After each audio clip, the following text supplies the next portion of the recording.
Então, boa noite para todos. Hoje eu vou falar, o meu resuminho vai ser sobre as festas de Israel. No livro de Levítico, no capítulo 23, está esboçada as 7 festas de Israel que foram instituídas pelo próprio Deus. Cada festa tem um significado e é profético no plano de Deus para salvar o homem. A gente pode dividir as festas de Israel em 2 grupos: as festas da primavera e as festas do outono. As primeiras 4 festas estão relacionadas com a primeira vinda de Cristo e as 3 últimas com a segunda vinda do nosso Senhor. As 4 primeiras são bem fáceis de memorizar, porque todas começam com a letra P. Então, temos Páscoa, Pães Asmos, Primícias e Pentecostes. A primeira delas é a festa da Páscoa, que ocorria no primeiro dia, no 14º dia do primeiro mês do calendário religioso, que era o mês de Abib, do calendário hebraico. A Páscoa foi instituída na saída do povo de Israel do Egito, que aponta para a libertação da escravidão e aponta para também a libertação da escravidão do pecado, porque o sacrifício de Jesus. Então, o cordeiro pascal deveria ser morto no pôr do sol do 14º dia do mês de Abib, que era da Páscoa, e isso se cumpriu com Jesus quando ele foi morto na sexta-feira no pôr do sol. Lá em 1 Coríntios 5,7 fala que Jesus a Páscoa, né, que foi imolada, o cordeiro pascual que foi imolado. Cristo é a nossa Páscoa. Então, isso ocorria no 14º dia. No 15º dia, que era o dia seguinte, né, da Páscoa, era a festa dos pães asmos. Eles tinham 7 dias em que comiam pão sem fermento, chamado de pães asmos, né? Porque quando o povo de Israel saiu do Egito, eles não deu tempo do pão levedar e eles fizeram pães asmos. Então, e também o fermento era símbolo do pecado, então, durante essas festividades, não poderia usar fermento. Então, essa festa dos pães asmos também se cumpriu no sábado, porque era dia de descanso e que eles não podiam trabalhar. E Jesus, no sábado, ele descansou, né? Ele passou o sábado na sepultura. Então, é interessante que tanto na criação como na redenção, Deus descansou no sábado. Né? Ele criou o mundo em 6 dias, descansou no 7º dia. E quando Jesus morreu na cruz, morreu na sexta-feira, descansou no sábado e ressuscitou no domingo. E o 16º dia da festa de Abib, o 14º era a Páscoa, o 15º a festa dos pães asmos, no 16º ocorria a festa das primícias, onde o povo de Israel apresentava diante de Deus os primeiros frutos, né? Era a das primeiras colheitas. Então, que era dos grãos, era a entrega dos grãos, né? Do trigo, da cevada e tal. E eles iam diante de Deus e levavam um molho daqueles cereais e moviam diante de Deus. Então, essa festa das primícias também aponta para os primeiros frutos da obra redentiva de Cristo, quando ele ressuscitou no domingo e levou consigo para o céu algumas pessoas que tinham morrido e foram ressuscitadas com ele.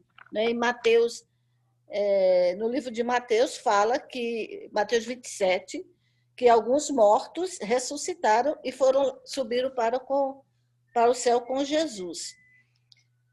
Depois dessa festa das primícias, cerca de 52 dias depois, havia a festa dos Pentecostes, ou festa das semanas. Nessa festa se comemorava o fim da colheita, que era uma espécie de segunda festa das primícias. E nesse Pentecostes se cumpriu com o derramamento do Espírito Santo, não é? Onde mais de quase 3.000 pessoas foram batizadas lá no discurso que Pedro fez. E esse fruto, houve uma grande colheita de almas, né?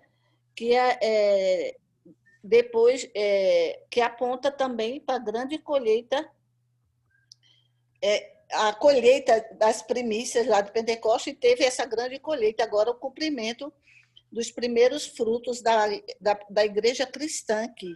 Depois dessa festa dos Pentecostes, que essas festas da primavera, tinha um longo espaço sem festa para iniciar as festas, porque o mês de Abib era em torno de março e abril, e depois só ia começar as festas novamente em setembro. Então, havia um período sem essas festas, sem essas reuniões, né, do povo de Israel. E representa também um grande intervalo que houve no calendário profético e que foi dar início. E essas festas que ocorreriam no outono, a primeira delas era a festa das trombetas, que era no primeiro dia do 10º mês, né, que fica entre setembro e outubro, né? Então, nesse dia que ocorria no primeiro dia do mês, tocava-se a trombeta para anunciar o dia da expiação, que ocorreria no 10º dia, né, 10 dias depois. Então, essa festa das trombetas se cumpriu, né, quando começou a pregação da primeira mensagem angélica, apontando para o dia do juízo, naquele movimento milerita, naquele movimento que prenunciava a vinda de Jesus, né? E no 10º dia que ocorria o dia da expiação, no 7º mês. E era um dia solene, que o povo fazia jejuns e orações, e havia a purificação do santuário. E isso se cumpriu, segundo a profecia de Daniel 8,14, no dia 22 de outubro de 1844, quando Jesus passou do santo para o santíssimo e começou o juízo investigativo, né? Começando pelos que aceitaram Jesus, né? Desde os primeiros que morreram, desde de Abel até os últimos que irão aceitar o plano da salvação. Então, esse dia de expiação é o que está acontecendo, estamos vivendo esse dia típico da expiação, né? Em que Jesus ministra e faz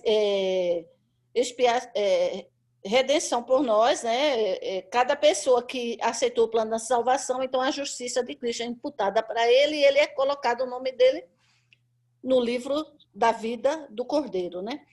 Então, e a última festa do calendário religioso era a festa dos tabernáculos, que ocorria no 15º dia, 5 dias depois do dia da expiação. Nesse período, eles viviam em barracas, por isso que é chamado tabernáculos, viviam em tendas, e diferente da festa que ocorria no dia da expiação, nesse dia, era dia de celebração, era dia de alegria, de festa, porque os pecados haviam perdoados, né? Eles estavam iniciando um novo dia, e também era o período das últimas, das últimas colheitas, que era das azeitonas e das uvas. Então, esse cumprimento dessa festa está para o futuro, não aconteceu, porque será quando da volta de Jesus, quando ele vai fazer a colheita final, né? Quando ele vier, para levar a reunir o seu povo, tanto aqueles que estiverem vivos, como aqueles que irão ressuscitar por ocasião da sua vinda. E essa festa também ocorria em 7 dias, e quando Jesus voltar e levar o seu povo, passaremos também 7 dias para chegar ao céu, né? Onde receberemos a coroa da vitória. E, para concluir, eu achei um texto bem interessante, que eu nem tinha prestado atenção nele, mas quando eu estava estudando isso, eu vi. É Zacarias 14:16. Talvez você iria mencionar, talvez vá mencionar esse texto, né, Weder? Mas só que eu nem prestava atenção nele. 14:16 diz assim: todos os que restarem de todas as nações que vieram contra Jerusalém subirão de ano em ano para adorar o Rei e o Senhor dos Exércitos, e para celebrar a festa dos tabernáculos, né? Então, é a festa, essa grande festa, a festa em que Deus verdadeiramente vai acampar conosco, vai habitar conosco por toda a eternidade. Então, de acordo com o calendário hebreu, que é tipificado por essas festas da redenção, nós vemos que a única festa que falta se cumprir é de tabernáculos, imposta que estamos realmente no tempo do fim. É isso. Amém, glória a Deus. O Éder, deixa eu fazer um comentário. A Cristina fez o comentário também, mas de algumas coisas que eu pensei em comentar aqui. Referente ao movimento millerita, né, em relação com a profecia de Daniel 8,14, né, que teve a compreensão errada deles, né, em relação à explicação correta de Daniel, que era a purificação do santuário celestial e não a purificação do planeta Terra pela volta de Jesus, como eles mencionavam, pensaram, né, pela conclusão errada. Então, assim, o texto de Hebreus 9, 23 ao 26, que fala assim: era necessário, portanto, que as figuras das coisas que se acham no céu se purificassem, tais como sacrifícios, mas as próprias coisas celestiais com sacrifícios a eles superiores. Porque Cristo não entrou no santuário feito por mãos, figura do verdadeiro, porém no mesmo céu, para comparecer agora perante nós, diante de Deus, né? Então, esse texto aqui comprova que não era a volta de Jesus, a conclusão errônea do movimento millerita, né? E uma lição interessante aqui que eu achei do dia da expiação é que fala assim: o dia da expiação é chamado pelos hebreus de Yom Kippur, né? Ou seja, o dia do juízo. Então, todo o ritual do santuário durante o ano ocorria no pátio e parte santa, que era realizado a função da festa, né, das trombetas. Aí, ao espargir diretamente o sangue no véu do santuário, representava a transferência dos pecados do povo para Cristo, pois o segundo véu simbolizava, como você disse no estudo anterior, o corpo de Cristo, a carne de Cristo, conforme Hebreus 10, 20, né?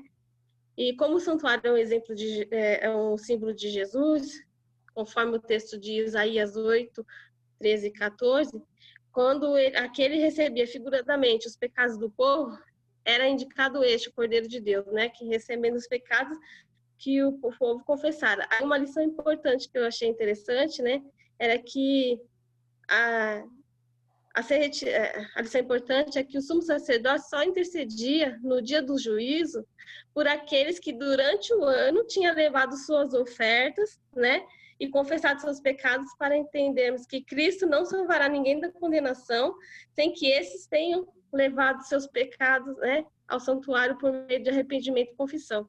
Então, assim, no dia 10, que era do mês, que era celebrado o dia da expiação, reconhecida como o dia do juízo, a purificação do santuário, né? Ocorria no compartimento santíssimo, no qual o sumo sacerdote entrava com todo o aparato paramentado, né? Com o sangue expiatório do bode para borrifar sobre o propiciatório. Então, esse ritual indicava que o sangue de Cristo satisfazia todas as exigências da lei divina, pagando assim, diante de Deus, a dívida infinita que a humanidade tinha para com o Senhor, né? Então, assim, hoje em dia, nos encontramos no dia do juízo, né? E só participará da festa dos tabernáculos, vivendo para sempre com Deus, os que forem aprovados, né? Daí tem o texto, né? Quando, porém, os covardes, quanto, porém, aos covardes, aos incrédulos, aos abomináveis, aos assassinos, aos impuros, aos feiticeiros e aos idólatras, e a todos os mentirosos, a parte que lhes cabe será no lago que arde com fogo e enxofre, a saber, a segunda morte. Sofreram a pena porque não foram pesados na balança e achados em falta. Valeu aí, Rose. Valeu aí. Muito bem, Rosa.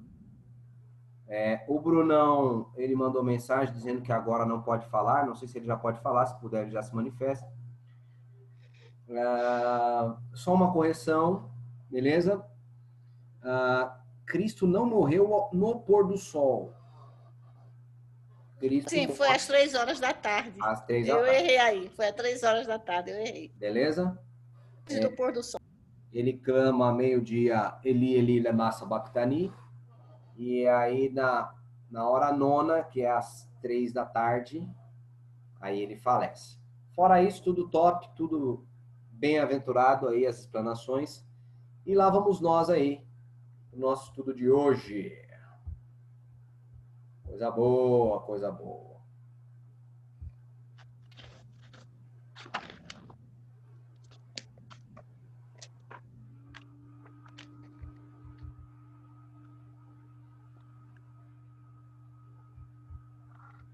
Vamos lá, então.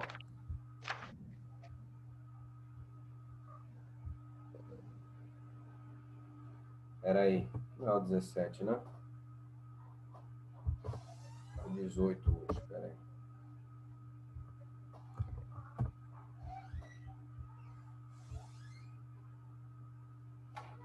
Vai santuário e seus significados, mas tem que acrescentar aqui também, né, o Yom Kippur, santuário e seus significados, e o Yom Kippur, dia do juízo, né?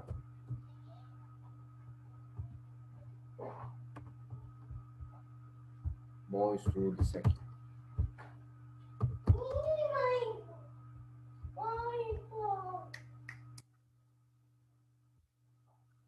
Vamos lá. Iniciaremos hoje um estudo que tem a ver com o cerne da mensagem. Não mudei isso aqui. Isso aqui é da semana passada ainda, né? Eu foquei dentro do estudo e acabei não mudando. Semana passada nós vimos que Deus, que é o mestre por excelência, sempre quis estar conosco para nos ensinar. E ele usou diferentes maneiras de se achegar a nós. Diferentes maneiras. E as maneiras que a gente viu que ele chegou, ele primeiro conversava face a face com Adão e Eva, mas depois do pecado, ele passou a utilizar profetas, mensageiros, para se comunicar com o seu povo e ensiná-los. Em seguida, ele criou uma outra forma de se aproximar do povo e de ensinar o povo, que era fazer o santuário, né? Foi isso que nós vimos semana passada. Bem, Deus habitava no centro do acampamento das 12 tribos de Israel, e desse modo ele podia ensinar lições vitais da salvação aí para o seu povo.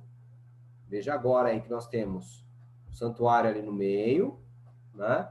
E as tribos se acampavam ao redor, tá vendo? Dan, Azer, Naftali, aí vinham outras 3 aqui, outras 3 aqui, outras 3 aqui. Uma coisa que é interessante é quando você vai no Apocalipse, Deus está ao centro, tá? E a cidade santa, ela tem 12 portas, 3 de cada lado. Então, tudo indica que o acampamento de Israel era uma espécie de miniatura de como será o céu. E nós habitaremos aí, né, nenhuma dessas tribos aí, né? Deixa eu só acrescentar um negócio aqui agora, que eu fotografei, mas eu esqueci de colocar. Tem um negócio muito interessante que eu quero colocar aqui, e eu fotografei para vocês, e eu vou mostrar aqui agora para vocês.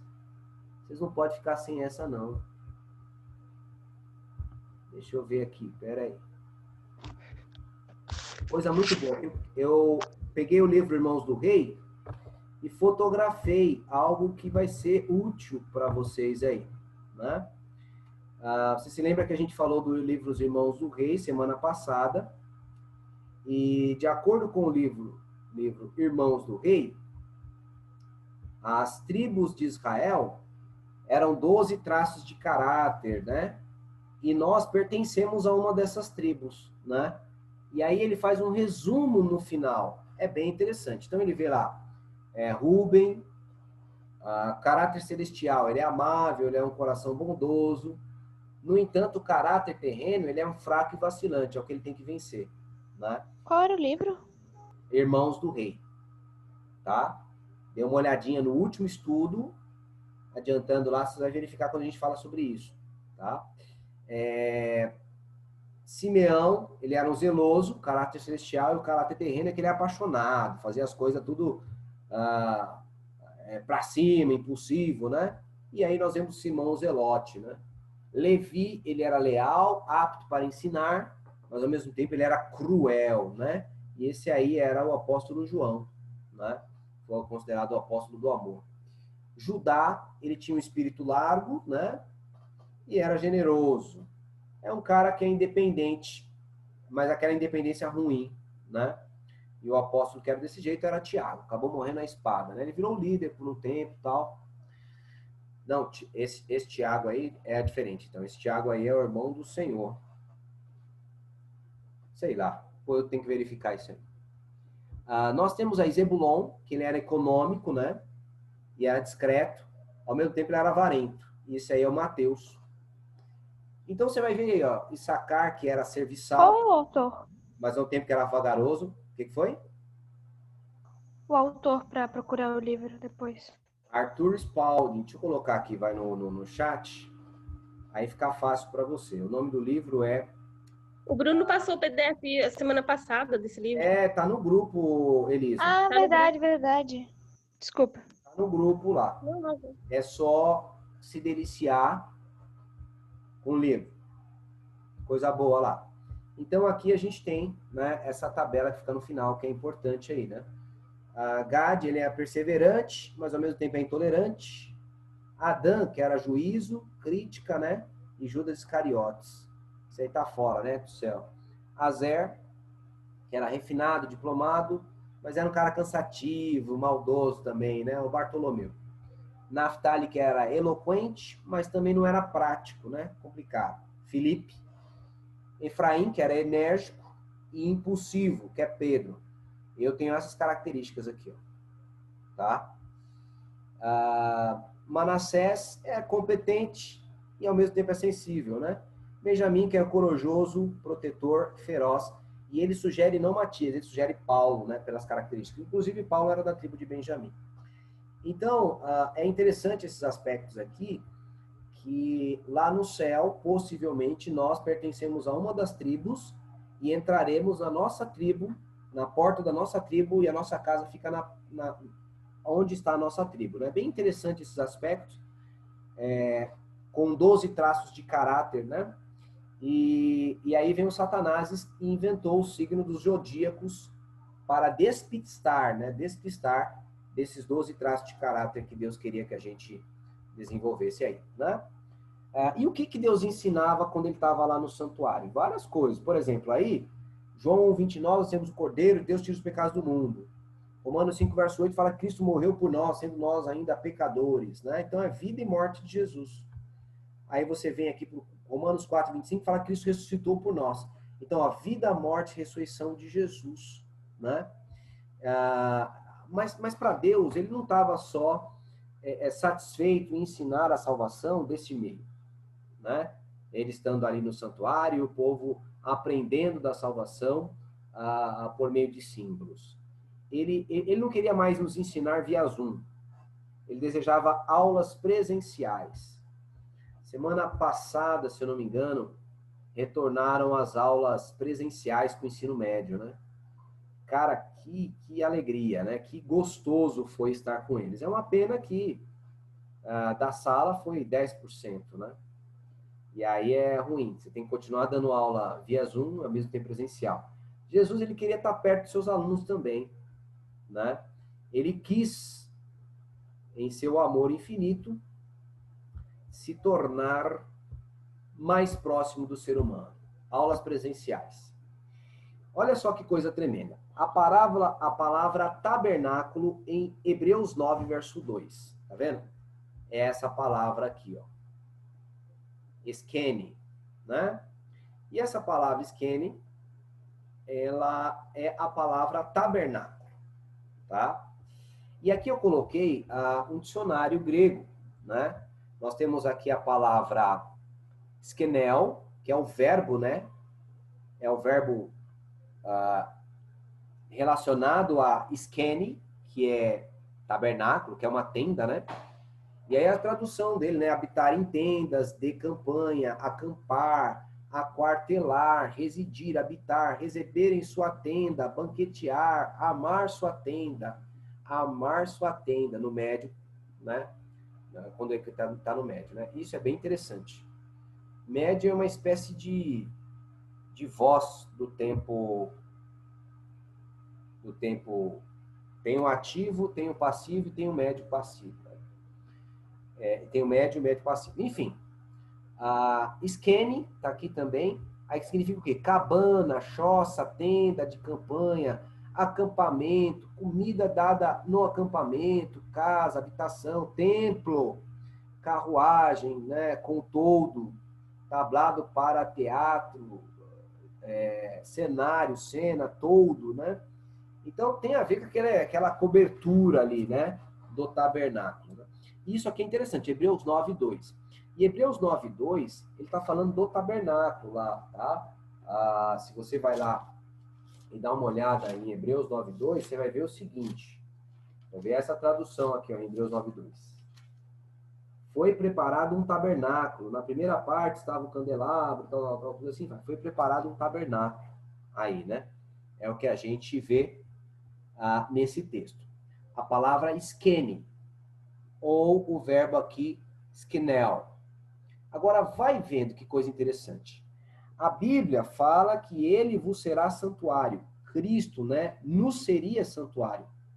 Olha que coisa interessante. Aquele tabernáculo, Cristo seria como aquele tabernáculo para nós. É o que diz Isaías 8:14. E o que é interessante? Como é que Cristo, então, se fez tabernáculo? Da seguinte forma, o verbo se fez carne e habitou entre nós. E vimos sua glória, a glória como do unigênito do Deus. Então, essa palavra habitou é que é interessante, tá ok? Então, aqui nós temos a palavra habitou. Aí eu coloquei aqui, ó, João 14, tá, em grego. Então, aqui, ó, kai logos sarxegeneto, que é, e o verbo se fez carne, kai esquenosen, né? Esquenosen é aquele verbo esquenel lá, né? Que é aquela questão de fazer tabernáculo. E veja aqui, ó, esquenol, tá vendo? E aqui tem a ver com tenda, acampamento, tá vendo? Acampar, né? E isso é muito interessante, porque quando fala que Cristo se fez carne, é como se ele tivesse feito tabernáculo, porque é a palavra tabernáculo que é usada aí. É como se ele tivesse tabernacularizado, né?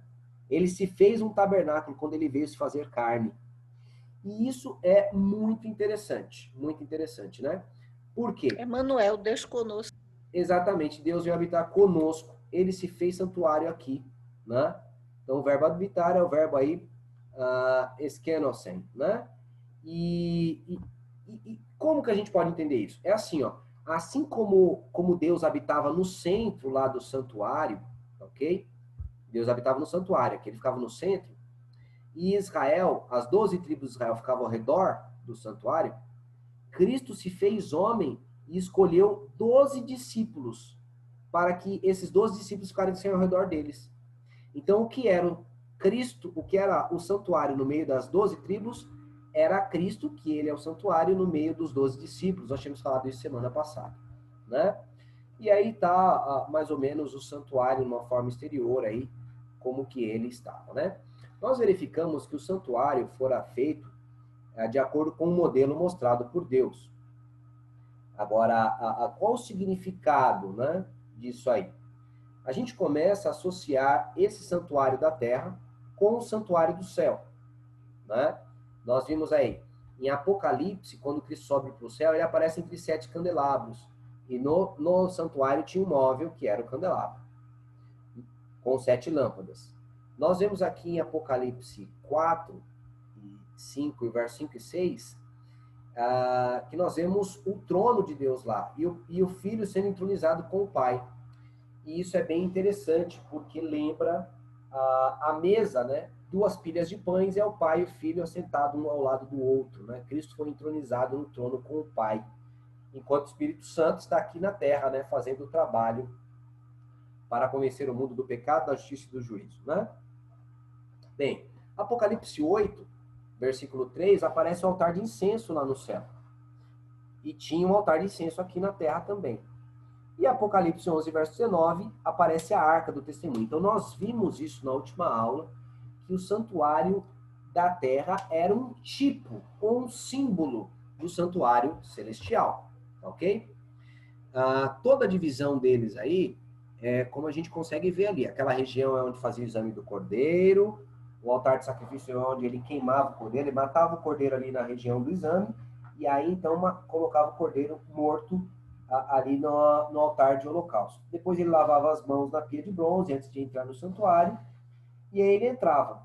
Ele ia ali na mesa, pegava azeite, acendia as lâmpadas, né? Abastecia as lâmpadas, ele pegava na mesa ali incenso e colocava no incensário, né? Alimentava ali o incensário, e ele também borrifava sangue nas pontas do altar de incenso e também nas cortinas, né? E na mesa ali também ele fazia uma libação, derramava um pouco de sangue não, né? Um pouco de... era suco de uva ou era sangue? Não lembro, né? Ele fazia a libação, né, nas pontas do altar aí. E comia do pão da preposição aí, né? E lá no Santíssimo nós tínhamos aí a arca sagrada juntamente com o propiciatório, que era a sua tampa. A arca era de madeira de acácia, coberta por ouro, e a tampa da arca representava aí, a tampa da arca era feita toda de ouro, né? Outra coisa que é interessante é que isso aqui é o tabernáculo santuário, dividido em duas partes, Santo e Santíssimo, e essa primeira parte aqui era o pátio. Bem, nós colocamos textos que vão apontar para essas coisas na realidade, né? Então, o cordeiro ali, o animal que era sacrificado, representava Jesus. Ali, o animal morto naquele móvel quadrado ali, o altar de holocausto, representava a morte de Jesus, a ressurreição de Jesus, a ida de Cristo ao santuário celestial, e ao ele passar pelas lâmpadas ali, ao ele passar pelo altar de incenso, ao ele passar pela mesa, né? E depois, em Apocalipse 11, que é quando ele começa a fazer o juízo lá no Santíssimo, né? Bem, uma outra coisa que é interessante é que a parte descoberta, chamada pátio, representava o planeta Terra. Você vai verificar que o ministério de Cristo ocorre na Terra, né? O ministério dele aqui, quando ele viveu, morreu e ressuscitou. Ocorre toda nessa região chamada pátio, porque representa o planeta Terra, onde Cristo viveu, morreu e ressuscitou por nós. A gente vai ver um pouco mais adiante isso aí novamente. E aí, quando ele entrava no santuário, a parte coberta, né? Essa parte aqui, Santo Santíssimo, era coberta, representava agora ele entrando no céu, tá? Então, veja aí, o número 1, ele examinava o cordeiro, tinha que ser branco, puro de 1 ano, representando a vida de Jesus. Porque a pureza de Jesus era vista em sua vida. Então, era o exame da vida de Jesus, quando ele olhava o cordeiro se tinha defeito. Depois sacrificava o cordeiro, colocava ali para queimar, representando a morte de Jesus. E, por fim, ele ia até a pia de bronze, onde tinha água. A água é símbolo da vida. Então, ele sai do móvel que representa a morte e vai para o móvel que representa a vida, né? E aí, então, a gente vê a ressurreição de Jesus sendo representada. Então, a vida, a morte e a ressurreição de Jesus foi representada na terra, né? No pátio, que representa a terra. Só que aí depois entrava no santuário, que era o céu, a subida dele, né? Depois que ele ressuscita, ele sobe ao céu, tá? Então, nós vemos Jesus morrendo, né? A vida de Jesus no 1, morte de Jesus no 2, e esse móvel aí, nós falamos semana passada, o significado dele aponta para a cruz do Calvário. Possivelmente, os 4 pontos vazados representam os braços, as mãos, os membros de Cristo transpassados, tá? Esse móvel tem a ver, então, com o valor da crucifixão de Cristo, né? Por meio da sua crucifixão, ele propicia o pagamento da nossa dívida, né? O cordeiro morto aí também é Cristo na cruz. Enfim, ele é quadrado e possivelmente aponta 4 lados apontam para os 4 pontos cardeais, representando que o sacrifício de Cristo era universal, né? Norte, sul, leste e oeste, ele pagou o preço de nós, né? Então agora ele ressuscita, né? Nós vimos isso semana passada, esse móvel, e a pia de bronze representava então a ressurreição nesse caminho, por conta da água que ela possui. Depois da ressurreição ele entra no compartimento santo, e ele é visto lá no santuário celestial, em Apocalipse 1, verso 12 e 13. As lâmpadas, nós vemos aí que representa 7, representa evidentemente perfeição, mas ao mesmo tempo representa os 7 períodos da igreja, da história da igreja. Este candelabro, por ser uma lâmpada, representado também pela Bíblia, porque a Bíblia diz em Salmo 119, verso 105, lâmpada para os meus pés é a tua palavra e luz para os meus caminhos. E como ela era alimentada com azeite, o azeite era o combustível dessas lâmpadas, ela também apontava para o Espírito Santo. Então, um resumo desse móvel é que é a igreja que é iluminada pelo Espírito Santo por meio da palavra de Deus. Então, o Espírito Santo usa a palavra de Deus para iluminar a igreja, e assim ela brilha no mundo, né? Que está em trevas. Nós vimos aí representa Jesus a luz do mundo também? Evidentemente, Jesus é a luz do mundo, né? Você vai verificar, é que eu não queria fazer essa subdivisão, mas há sim uma aplicação do santuário para Cristo e há uma aplicação do santuário para nós. Há uma aplicação do santuário para Cristo e para nós. E vai se confundindo. Como assim? Deus também ele fala que nosso corpo é o santuário, não é? Olha que coisa tremenda. Então você vai ver vários aspectos. Cristo deve estar no seu santíssimo, entendeu? A lei de Deus deve estar no seu... Guarda a lei no coração para não pecar contra ti. Então tem uma aplicação que eu não estou apresentando tanto agora e tal tudo. Mas tem essa divisão, não tem problema nenhum, né? Da gente compreender esse aspecto aí, tá? Então Cristo é a luz do mundo. Ele mesmo fala, eu sou a luz do mundo, ele fala, vós sois a luz do mundo. Né? Você vai verificar essas apresentações aí. E aí a gente vê, né, a entronização de Cristo, tá? No capítulo 4, verso 5 e 5, verso 6. 4, verso 5 está o Pai sentado. 5, verso 6 aparece o Cordeiro no meio do trono. E aí o capítulo 3, ele fala, ao que vencer vai se assentar comigo, como eu sentei com meu Pai, né? Então aí nós vemos a entronização de Cristo. Esses móveis, então, essas duas pilhas de pães em pratos de ouro, né? Representa aí o Pai e o Filho na inauguração do santuário e agora aquele todo trabalho de intercessão que Cristo começou, né? O altar de incenso também é vazado, né? Esses móveis aí que são vazados, sugerimos que é como se Cristo dissesse, é por causa do meu sacrifício, por exemplo, que eu paguei a dívida que você tinha lá ao altar de holocausto. É por causa do meu sacrifício que você pode orar, né? O altar de incenso representava a intercessão de Cristo pela oração, né? Essa oração se aceita. É por causa do meu sacrifício que você pode se alimentar do pão da vida, né? Estudar a palavra de Deus e tudo mais, né? E assim vai. É por causa do meu sacrifício que você pode obedecer também à lei de Deus aí. Bem, aí nós vemos o altar de incenso, representando a intercessão de Cristo pela oração. Nós falamos semana passada fazemos a oração em nome de Jesus, né? Nós não temos moral, mas Cristo tem moral para receber as bênçãos de Deus. E é por causa de Jesus, da moral que ele tem com o Pai, que nós recebemos as bênçãos, né? E aí ele entrava no Santíssimo para fazer a expiação, né? É o móvel, então, que representa aí o trono de Deus, no seguinte sentido, de que ele tem como base a lei, né? A justiça e a misericórdia, que nós vimos lá, né? A lei, a justiça, o vaso com maná, a misericórdia, e a vara de Arão com flores e frutos representa aí a união das duas, né? Então, o sacrifício de Cristo e a lei é a base do trono de Deus, né? É a justiça e a misericórdia que são a base do seu trono.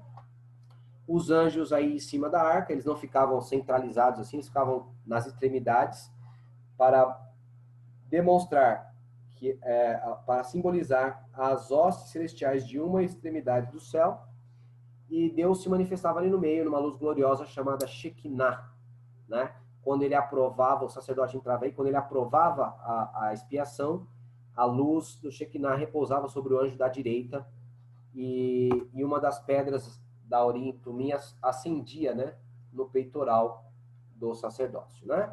Beleza, nós paramos aqui. Yom Kippur, tá? O dia do juízo, tá? A festa da expiação. Vamos nessa aí. No dia da expiação era escolhido 2 bodes, tá? E lançava-se sorte sobre 2 bodes. Aí, a sorte caía sobre um. Esse era para o Senhor, tá?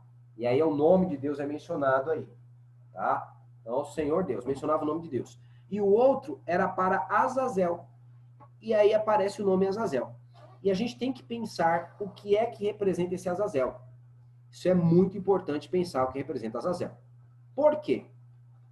Dá uma olhada aí, essa aí é um print da tela do Instituto Cristão de Pesquisas. É um movimento pentecostal, guiado ali pela Assembleia de Deus, que ele existe para atacar heresias, segundo eles. E uma das heresias que eles mais odeiam, né, Nathanael Rinaldi, é a Igreja Adventista do Sétimo Dia. Para eles é uma heresia tal, absurda. E aí eles mencionam aqui, tá vendo? O Ritual do Santuário de M.L. Andreasen, né? A gente já estudou ele lá na época do perfeccionismo. E ele menciona o livro Ritual do Santuário, que é um livro bem legal. Bem legal. Aí ele menciona aqui a questão dos pecados ser passados para o bode Azazel.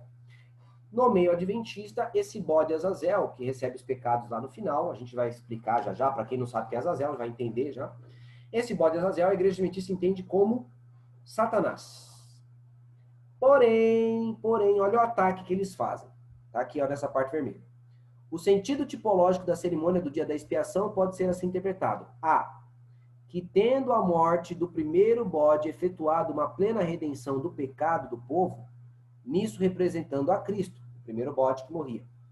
A maldição devida pelos pecados era removida para nunca mais alcançar de novo aqueles que os cometeram. Aceitar a explicação dos Adventistas do Sétimo Dia sobre o bode emissário transferiria a obra de Cristo para o diabo. E o diabo seria um co-salvador, o que é uma perversão da obra redentora de Cristo na cruz. Amigo, isso aqui é capetagem. Ele leu o ritual do santuário, mas em nenhum momento ele leu que Satanás era um co-salvador. A igreja adventista não crê nisso. Não crê. Isso é heresia absurda. Ela crê que o bode representa Satanás, mas não crê que ele está intercedendo por nós. Tanto é que ele crê que o sacrifício foi feito, acabou a expiação, o povo estava perdoado. O perdão estava garantido, ou seja, já estava definido a salvação, não precisava de intercessão nenhuma mais. E a gente vai ter que estudar isso para a gente entender o significado real desse bode aí, tá? E vamos verificar, então, se faz sentido o que a igreja adventista ensina, tá? À luz das Sagradas Escrituras. Então, ali era lançada a sorte dos bodes, onde representava a vida de Jesus, né? O bode também era branco, sem defeito, os dois, né? Aí ele lançava a sorte sobre os bodes. Aí o bode sobre o qual caía as sortes, esse bode era para o Senhor, tá? E o outro que ficava era para Azazel, tá? Era desse jeito, aí que se lançava a sorte sobre os bodes. Bem, o bode para Azazel ficava vivo, lá preso ali no pátio.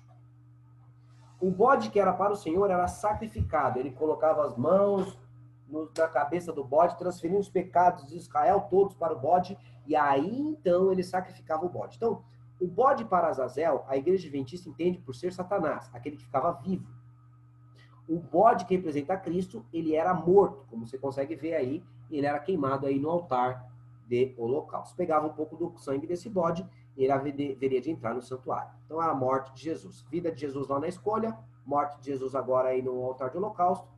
E aí, ele ia para o móvel que representava a pia, representando a ressurreição de Jesus. Sai do móvel que representa a morte e vai para o móvel que representa a vida. Ok? Era assim que ele fazia no dia da expiação. O que mais que ele fazia? Ele entrava agora no santuário, correto? E representa Cristo no céu, né? nós vemos lá ele entrando, ele está entre os 7 candelabros, nós vemos ele sendo entronizado, na altura do santuário e tudo mais, vemos ele lá no... Então a gente vê ele entrando no santuário. Só que o dia da expiação, o importante não era o santo, o importante era o compartimento santíssimo. E ele pegava uma pecinha pequenininha, chamada turíbulo, enchia de incenso ali, que o incenso ficava na mesa, enchia de incenso ali, e agora ele entrava com aquele fumaceiro no Santíssimo para fazer a expiação. O dia do juízo, então, ocorria no lugar santíssimo, não era no santo onde ele está agora, é no Santíssimo essa última parte aqui, ó, tá? Ocorre no Santíssimo, nessa região aí. E aí no Santíssimo, ele pegava o altar, o incensário, colocava na frente da arca e subia aquele fumação, aquela nuvem. E ficava bem anuviado mesmo, para que quando Deus se manifestasse no Shekinah, ele não morresse com a glória divina. E aí então ficava aquele iluminado, aquela coisa iluminada naquele meio daquela nuvem ali. E ele pegava o sangue, colocava o dedo e borrifava 7 vezes sobre a arca e 7 vezes sobre a base da arca. O que isso representa? Representa que o sangue de Cristo, como falou a Rose no começo, pagava, satisfazia as infinitas exigências da lei. Borrifava 7 vezes para falar, foi perfeito o pagamento. Né? Ou seja, tudo que nós devíamos para com a lei de Deus, Cristo satisfez com o seu sangue. Ok? E aí, o que mais? Vamos lá. Aí acontecia a primeira fase do juízo, que se chama juízo investigativo. O juízo investigativo, ele ocorre desde o dia 22 de outubro de 1844. Mas a gente vai ver em cenas dos próximos capítulos, por que essa data, tá? E ele vai até o fechamento da porta da graça, ou seja, quando não tem mais oportunidade de salvação. Nós somos os réus. Jesus, ele é o advogado. Os anjos são as testemunhas. E Deus, o Pai, é o juiz. Isso no juízo investigativo. Tá? No juízo comprobatório, Cristo já vira o juiz. Né? Mas agora, ele é o advogado. Né? Como diz 1 João capítulo 2. Nós somos os réus, mas no juízo investigativo nós não estamos presentes. Estamos presentes lá por meio de livros. Né? São os livros. Abre-se o Daniel capítulo 7, diz que Deus se assenta no juízo e abrem-se os livros. Né? Então nós somos julgados por meio dos nossos livros. Quem anota esses livros são os anjos. Tá? E aos anjos estarem conosco, nos auxiliando para a salvação e também redigindo aí os relatos de nossas vidas, eles acabam sendo testemunhas de tudo que nós fizemos. Tá? E Deus o Pai é o juiz. Né? Então assim acontece no juízo. Tá? Vamos lá. Outra coisa que é importante, qual é a finalidade do juízo investigativo? A finalidade do juízo investigativo é definir salvos e perdidos. Tá? Então, queridos, não tem esse negócio, a pessoa morreu, está no inferno. A pessoa morreu, salva, está no céu. Não tem. Porque para ir para o céu, para ir para o inferno, é necessário passar antes pelo juízo. Então, a gente entende que quando Jesus for voltar para buscar o povo, precisa ter ocorrido um juízo antes, juízo pré-advento. Por quê? Porque ele já vem para levar os salvos. Ora, se ele leva os salvos e deixa os perdidos, é que já foi definidos salvos e perdidos. E isso acontece por meio de juízo. Tá? E é o juízo investigativo que dá conta de determinar quem vai ser salvo e quem vai ser perdido. É a parte mais importante. Porque se você não passar nesse juízo, você está perdido para sempre. Você precisa ser aprovado nesse juízo, porque os próximos juízos, eles não salva ou faz uma pessoa se perder. Quem salvou está salvo, quem está perdido está perdido. Esse é o mais importante, por isso você não pode deixar para amanhã, né? Sua conversão, sua entrega para Cristo. Acontece o seguinte, quando acaba o juízo investigativo, Jesus, ele volta para buscar os salvos. E isso aí é representado no santuário também. Por quê? Porque o sumo sacerdote, quando terminava lá, ele terminou a expiação lá, ele voltava para a terra. Lembra que eu expliquei para vocês que o pátio representa a terra e a parte coberta representa o céu? Que quando ele saiu desse móvel, que representava a ressurreição, e foi para cá, para dentro, era Cristo saindo da terra para o céu? Obviamente, agora, quando ele termina a expiação e sai do tabernáculo para a terra, para o pátio, é uma representação da volta de Jesus para a terra. E quando Jesus volta para a terra, antes de vir para o povo, que estava tudo ao redor, prostrado, lá em jejum, pedindo a misericórdia de Deus, antes dele voltar para o povo, ele ia até o bode. E ele colocava agora os pecados na cabeça do bode. E é aqui que está o climinha. Porque o movimento pentecostal entende que esse bode é Cristo. E como o homem levava o bode lá para o deserto, ele entendia que foi Cristo que morreu fora das portas de Jerusalém. Eles entendem assim. E nós entendemos que esse bode é a representação do capiroto. É o Satanás aí. E agora? Aí os caras nos acusam da gente entender que Satanás está intercedendo por nós. Porque veja só, a intercessão de Cristo é representada quando o sacerdote coloca a mão na cabeça do bode e transfere os pecados dele para o bode. Aí é a intercessão de Cristo, porque Cristo está recebendo nossos pecados. E agora, na hora que ele sai do santuário, ele também põe a mão na cabeça do bode e passa os pecados para o bode. Tá vendo? A intercessão é igual. Será que é isso aí? Então nós vamos verificar aí, tá? Que não é, gente. Não é isso. E a gente vai entender isso aí perfeitamente. Vamos lá verificar esse aspecto. Esse bode era mandado para o deserto. Esse detalhe faz uma diferença tremenda. Por quê? Porque Satanás, no milênio, segundo a Bíblia, ele vai ficar preso na terra deserta. Tá? Vai vendo aí, para você entender aí a associação da ideia do santuário. Quem nos acusa diz que o texto deveria ser entendido como esazai. Esazai, né? Você fala junto, fica esazai, significa bode vira-se. Só que é separado, entendeu? Es-azai. Aí você leia como bode vira-se. E essa ideia de bode vira-se, ele está falando, então, que era Cristo, que era o bode que era enviado ao deserto, né? Mas no hebraico, o texto é Azazel e não Esazai. É Azazel. E Azazel é um nome próprio, não é um substantivo que nem está lá em cima na bode. É um nome próprio, ok?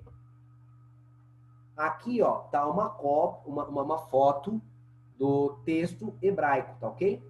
A palavra Ezazel é essa aqui, ó, tá?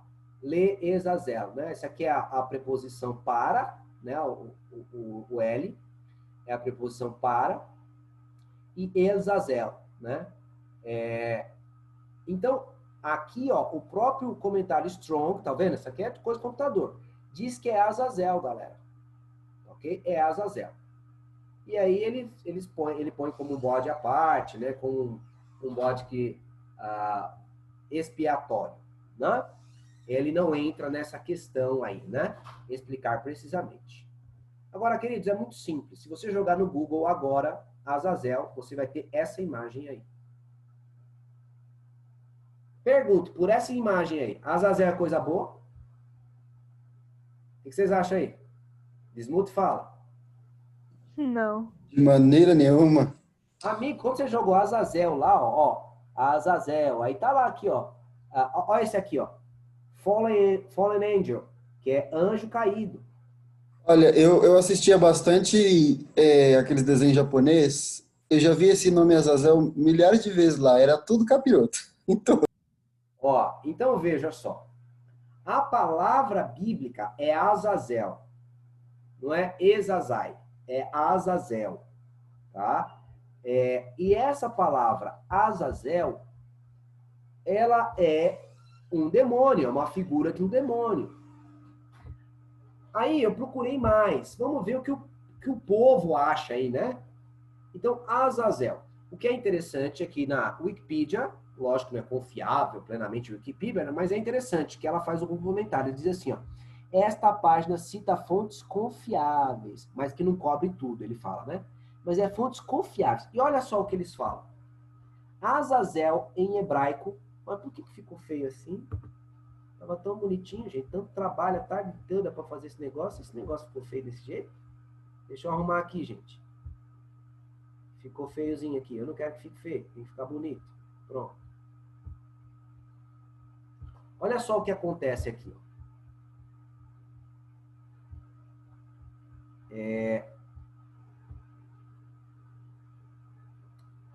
Tá? Eu não fui atrás, mas eu sei que é isso aí, tá? Das fontes mais profundas, né? Tinha pouco tempo, fui no mais fácil. Mas olha aqui, ó, segundo as crenças judaicas, cristãs e islâmicas, é um anjo caído. Então veja, Azazel é um anjo caído, segundo judeus, cristãos e islâmicos. Vamos ver mais aqui, ó. Olha que coisa interessante. Isso aqui é demais, ó. Azazel, em hebraico, Azazel, é o nome atribuído a um anjo que seria encarregado da tarefa de levantar as faltas humanas e as enumerar perante o tribunal divino durante o julgamento anual da humanidade. E o que é interessante é que é fonte judaica que comenta esse aspecto. Olha só que coisa tremenda. O bode era a representação de um demônio que acusava o povo de Deus. Quem é o acusador dos irmãos? A Bíblia diz que é o diabo. Satanás, o acusador dos irmãos, diz Isaías. Então, queridos, a própria palavra aponta para Satanás, mas até aí não estamos definindo tudo ainda. Mas já não é sem razão que o adventista crê nisso aí. E o adventista não crê jamais, jamais. É burrice, porque não tem livro nenhum nosso dizendo que o Satanás intercede por nós pela salvação. Ele é um co-salvador. Mentira. E o adventista não entende isso. Temos em Jesus o único nome dado sobre os homens que importa que nós sejamos salvos. Então veja só o que é que representa isso aí. Ao ele sair, é que na volta de Jesus, antes de Jesus aparecer para o seu povo, ele deposita os pecados sobre Satanás e vai colocar Satanás na terra deserta. Vamos entender isso aí, passo a passo. Primeiro, deposição de pecados. Miqueias 1, verso 13. E esse aqui, ó, gente, é novinho em folha, porque eu nunca vi ninguém usando esse verso. Então, anota esse verso aqui, ó. Isaías 51, 22, 23. É coisa novinha, não vi ninguém, nem dos grandes, usando esse texto aí. Então, aproveita esse texto e anota. Isaías 51. Esse aqui usam bastante, é o que mais usa. Miqueias 1, verso 13. Olha o que fala. Ata os cavalos ao carro. Veja, cavalos e uma carroça. O carro da época é carroça. Então, ata os cavalos à carroça. É para juntar o cavalo com a carroça. O cavalo tem que carregar um fardo aí. Ó moradora de Laques, foste o princípio do pecado para a filha de Sião. Quem foi o princípio do pecado para a filha de Sião? Senão Satanás? Porque em ti se acharam as transgressões de Israel. Olha! As transgressões de Israel se acham, então, sobre Satanás. Sobre quem? Aquele que foi o princípio do pecado. Ou seja, ele foi a causa do pecado daquele. Da filha de Sião. Esse outro também de Isaías é muito interessante. Assim diz o teu Senhor, o Senhor, teu Deus, que pleiteará a causa do seu povo. Ó, falando da intercessão. Olha que coisa interessante da intercessão, santuário aí. Eis que eu tomo da tua mão o cálice do atordoamento e o cálice da minha ira. Jamais dele beberás. Ô glória! Deus tira o cálice da ira de sobre nós e nós não vamos beber dele. Mas o que ele vai fazer? Poloei nas mãos dos que te atormentaram. Deus vai tirar o cálice de nós da ira que nós deveríamos receber e vai pôr sobre aqueles que nos atormentaram. E quem nos atormentou, senão Satanás?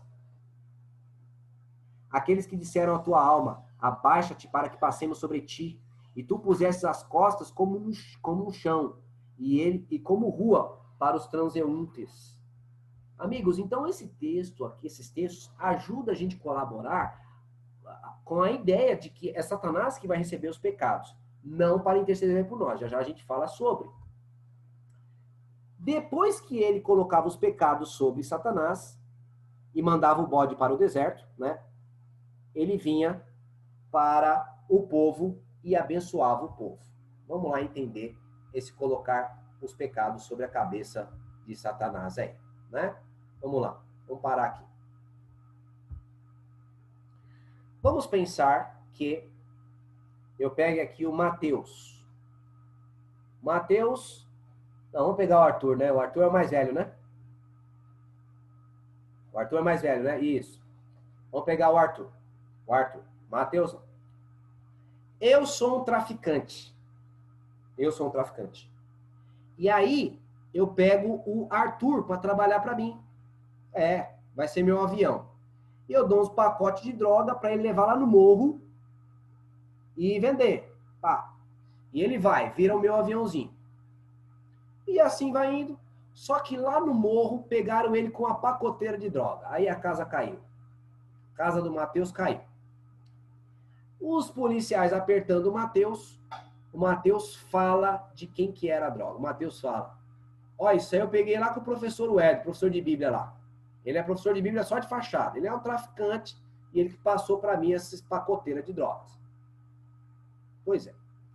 Ele acabou me amarrando no julgamento, beleza? Então, no julgamento tá ele que foi pego no crime e agora eu sou um novo acusado aí, um novo réu dentro desse processo. Aí o juiz chega e determina o seguinte: o Arthur não teve culpa, porque o Arthur, ele é um menino, ele é de menor. E aí o Arthur, que foi pego com a droga, ou seja, quem cometeu o crime, ele que foi pego no crime, ele é inocentado. E o crime que ele cometeu vão cobrar de quem? De quem que eles vão cobrar? Do Éder, aliciador de menor. Eu vou ter que responder pelo porte de droga, eu vou ter que responder ainda por aliciamento de menor. Então entenda, o crime que ele cometeu vai cair sobre mim, porque eu fiquei responsável do crime dele. É o que acontece. Satanás, ele fez a humanidade pecar, inclusive o povo de Deus. E nós agora, como criminosos, estamos no juízo. Só que a gente fala, mas não pequei sozinho não, foi o capiroto que trouxe a gente nessa situação. E Satanás está dentro do juízo aí. No julgamento, Cristo morrendo por nós, nos liberta da condenação. De modo que eu sou inocentado. E os crimes que eu cometi, o responsável agora é considerado Satanás. E quem vai pagar com ele, quem vai queimar no fogo do inferno com os pecados, não sou eu mais, é Satanás. Então ele não é meu salvador. Ele vai pagar pela pena do pecado que eu cometi, mas que ele foi responsável, porque ele foi o aliciador de menor. Deu para entender? Deu para entender aí? Vai lá, Bruno, o que você queria falar, filho? Não, só resumindo, né, que ele é o causador, né? É a causa primária do pecado, né? Então, da mesma maneira que você mencionou do aliciamento do menor, você foi o causador dele ir para este mundo. Então, recai sobre você a culpa. É o mesmo sentido. Agora, a gente tem uma lição importante a tirar daí. Você brinca de ser crente, mas o diabo não brinca de ser diabo. Por quê? Porque, galera, cada pessoa que se salvar, aumenta a punição dele. Ele vai queimar mais, vai sofrer mais. Agora, cada crente que se perde, o crente vai se perder, ele é responsável. Os pecados desse crente não vai ser queimado de Satanás, vai ser queimado do próprio crente. Então, entenda. Nós temos hoje a oportunidade de levar os nossos pecados a Cristo. Porque se Cristo intercede e nos justifica, ficamos livres dessa condenação. Agora, se nós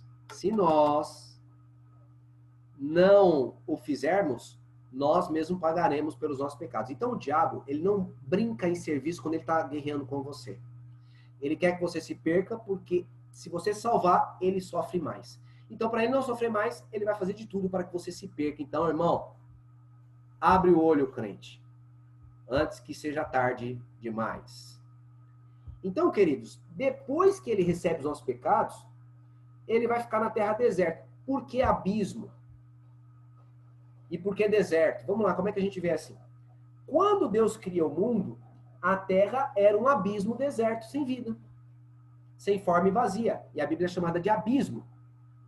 A mesma palavra abismo ali foi traduzida na Septuaginta. O que é Septuaginta? É quando os judeus traduziram a Bíblia para o grego, o Antigo Testamento para o grego.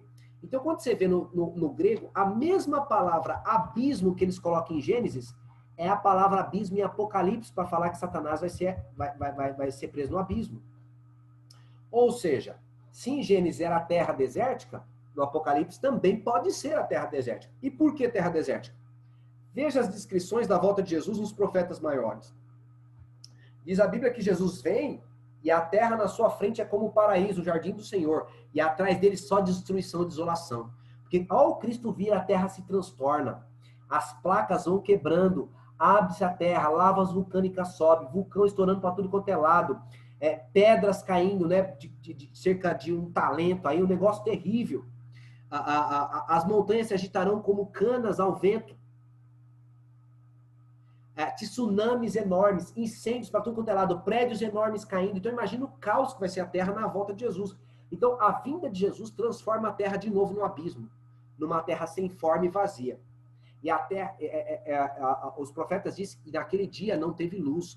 Por que não teve luz, gente? É tanta comoção, tanto fogo para cima e para baixo, que esse fogo vai subir e vai fazer um escurecimento total da crosta. Isso acontece quando acontece vulcões, as nuvens, né, que são produzidas pelos gases, elas vão subindo, aí chega na atmosfera, não consegue descer, aí fica lá.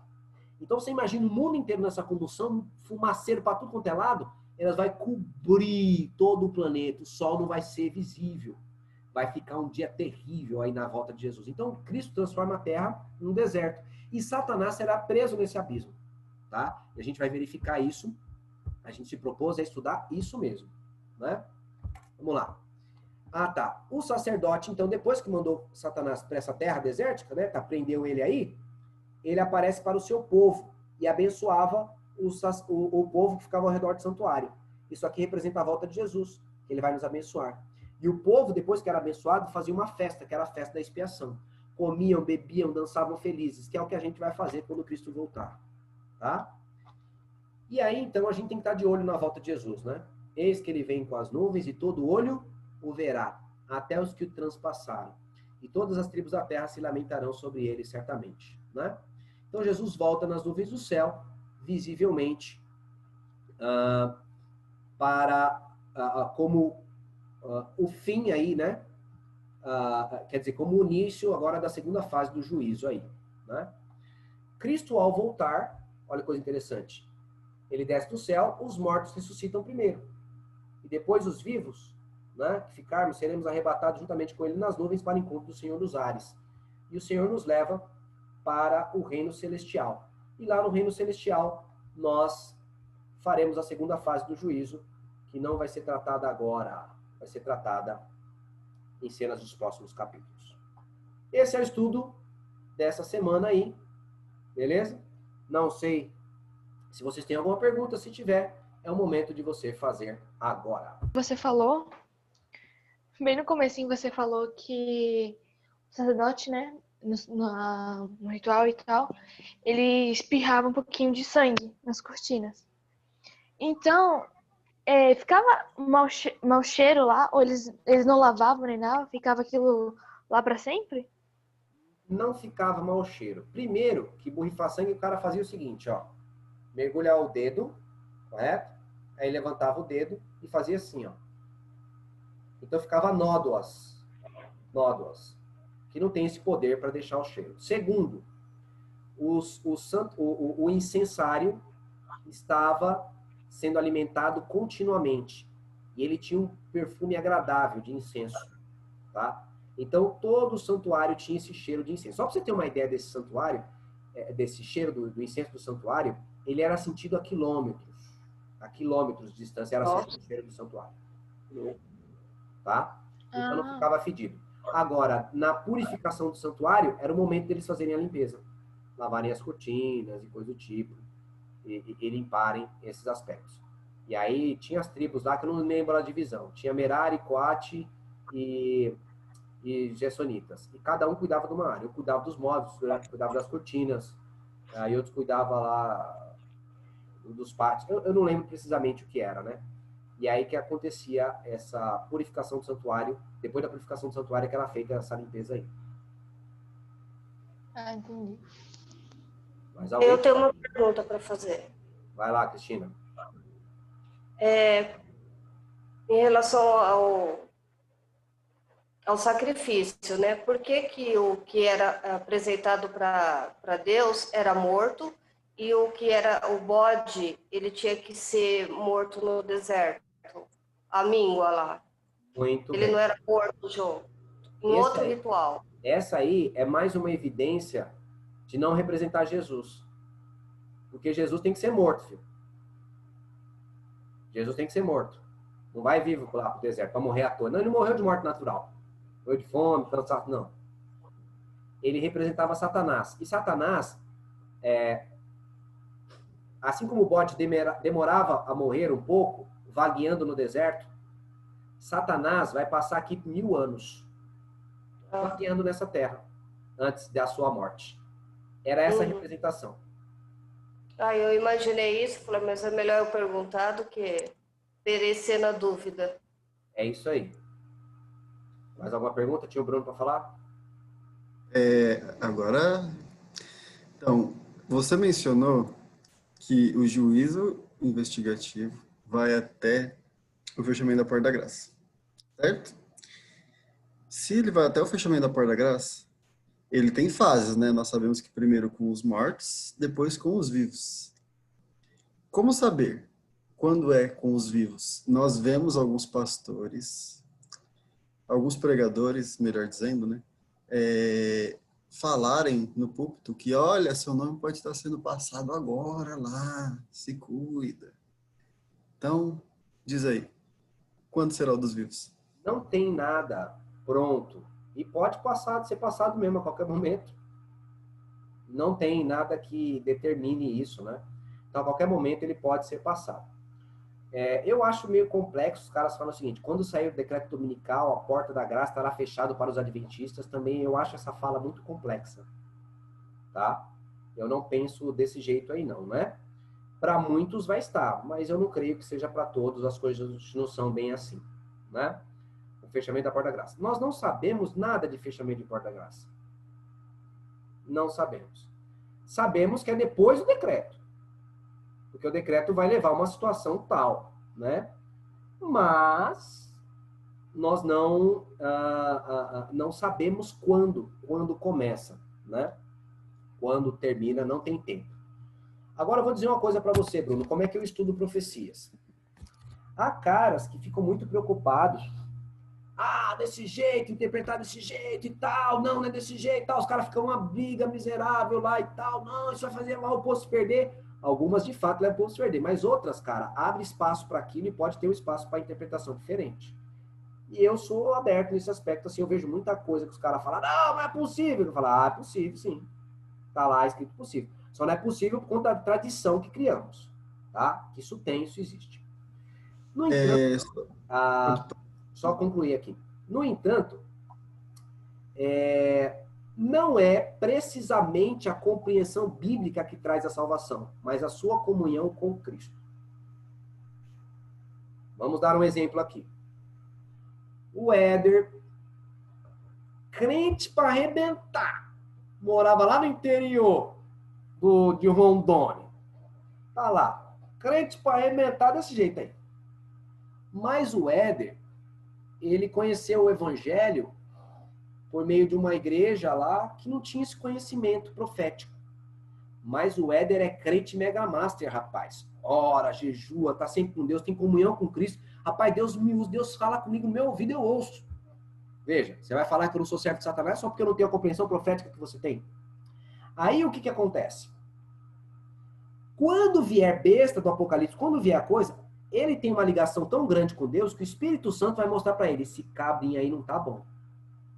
E ele vai ouvir a mensagem dos adventistas que vão pregar no alto clamor, e ele vai aceitar essa mensagem, falando, eles estão ensinando certo.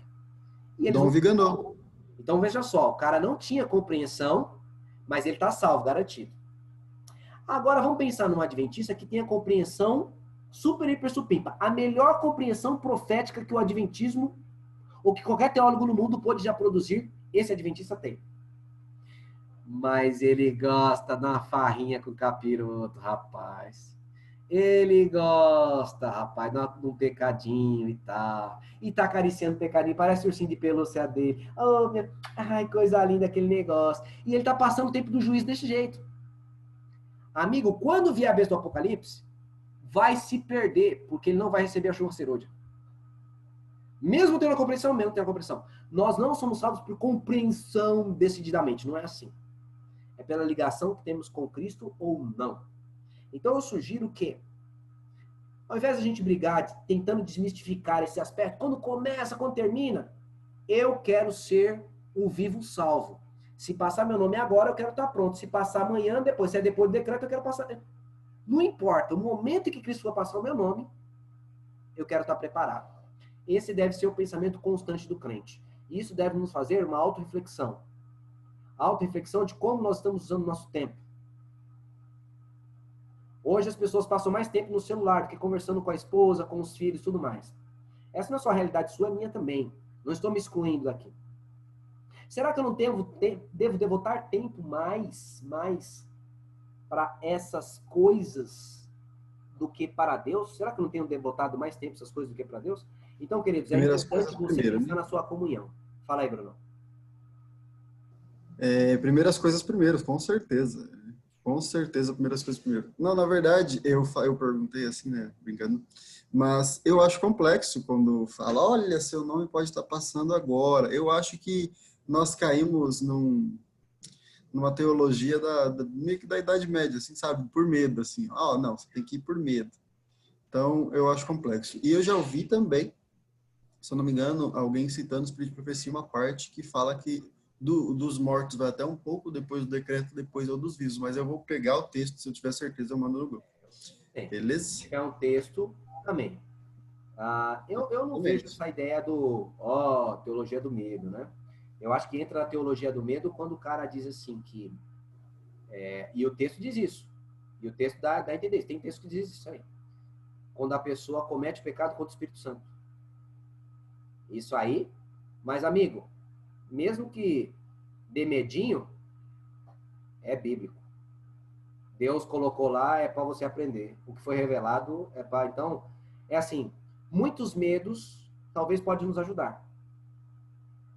Muitos medos podem nos ajudar a evitar algumas coisas, né? É lógico que não é o melhor. Deus não espera que você o sirva por medo. Mas eu tenho certeza que se o medo livrar você de fazer a vontade do Satanás, vai ser uma coisa muito boa. O medo operou uma ótima obra em sua vida, né? Medo curou. Faça a vontade de Deus. Quero nem saber por que você faz. Como Paulo fala, né? Uns pregam Cristo por inveja, outros querem, mas que Cristo seja pregado. Eu diria a mesma coisa, amigo. Eu quero nem saber por qual a razão que você vai, mas faz, filho. Faz o que Deus manda e aí você vai estar seguro, né? Que Deus abençoe então vocês. Isso aí. E até a próxima semana aí, galera. A semana que vem também é santuário? Vai continuar, né, cara? Tem 2.000 de manhãs, tem as festas judaicas, né? Tá, eu tava com